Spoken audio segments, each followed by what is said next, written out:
Why do you think people love listening to true crime so much? Like, what is it that attracts people to something quite morbid?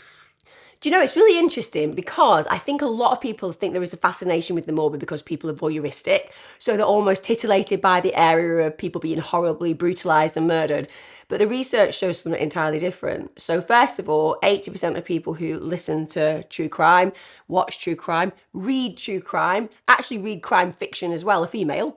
So it's women who lead this area. And if you consider women are higher in agreeability and empathy than men on the whole, that's because they have deep compassion. They desperately want justice and they can't quite believe why people would act in such grotesque ways. And Do you think that perhaps, yeah, true crime is presented wrongly in the media? And what would you change about it if you I, could? I understand why certain individuals think that true crime is this macabre area of interest that's dark.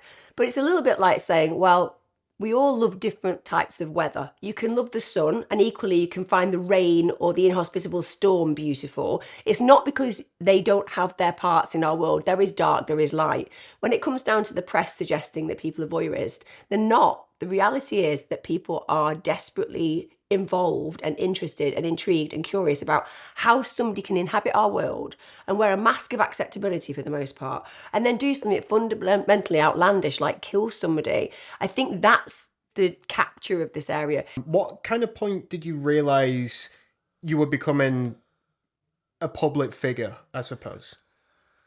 Gosh, I mean, probably the most notable was when I started doing the phone lines on This Morning. So about 14 years ago, I did my first phone in where people call with their problems. I was known as either the, shall we say, light entertainment, sweet psychologist on This Morning or the dark crime orientated presenter in crime. I had the most amazing situation the other day, and this is regular, but this was really touched me. So my dad killed himself just before COVID, and obviously that's a highly traumatic event. But one of the things that you have to do in those moments, if you have to figure out what am I going to do with this incredibly traumatic moment, and I decided to not be quiet. I decided to talk about the pride I had in my father, the fact that he had a right to make choices I wouldn't have made, the fact that I respect those choices even though they're very painful for me. And I wanted to do that because you feel so isolated when somebody kills themselves. And there was a woman waiting outside the other day in one of my shows, and she handed me an envelope and she didn't say what she wanted to say in that moment. She just said, I can't. And obviously it was going to be emotional for her. And I read it when I got home, and she told me that her father had killed himself at 9, and she was 9, and she had spent her entire life feeling shame and guilt. And she doesn't feel that anymore because of my content. Fame for me is different now. It's less about you're Emma Kenny from the Shiny Studio.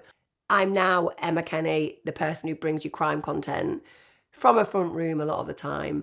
In the end, you just kind of feel like you're just having a chat. Like I'm with you now. I'm interested in what you're asking me, and it's great having this conversation, but I'm not really that ahead thinking about who's going to see it or what they're going to think of me.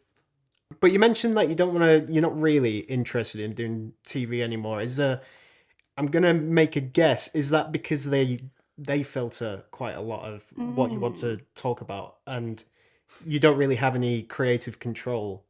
And is it down to that? Yeah. So one of the things that I find quite problematic, and I don't watch myself in a lot of shows because I got bored of seeing myself saying things like, he's a psychopath. And then they don't go into what that means. No one needs to know that somebody is a psychopath if they've killed 7 people. It's kind of pretty obvious. The general public are very clever. They don't need to have that described. What they need to understand is what a psychopath is. They need to understand that a psychopath, feeling wise, is a bit like somebody who can't smell. The person who can't smell can still taste. They can taste acid, bitter, sweet, sour. All of those flavours exist, but they don't have the nuance of flavour. That's far more interesting. Never makes the cut. They're never interested. And also the other thing is this. When I do my YouTube and when I do my Facebook and when I do any conversations with the general public, I'm core real. So I say things that are deeply uncomfortable to hear. And I say that because if we don't say that, then the problem is that we don't confront truth. And that's where problems lie. On a final note, just a general thing. What, like, have you not done yet that you would like to do? I'd like to see the world more, but I mean, my crime channel is why I can do it. So I'm just massively grateful. I would also like to do some more psychological things. So I do shows at the moment that are very crime focused, but I would like to do something about a victim to try to help people understand that being a victim is something that we can overcome and being a survivor is something that we can cherish. So I'd like to do that in the end, but who knows? Who knows? I'm just grateful for what I do now. That's £350. My free advice isn't really free.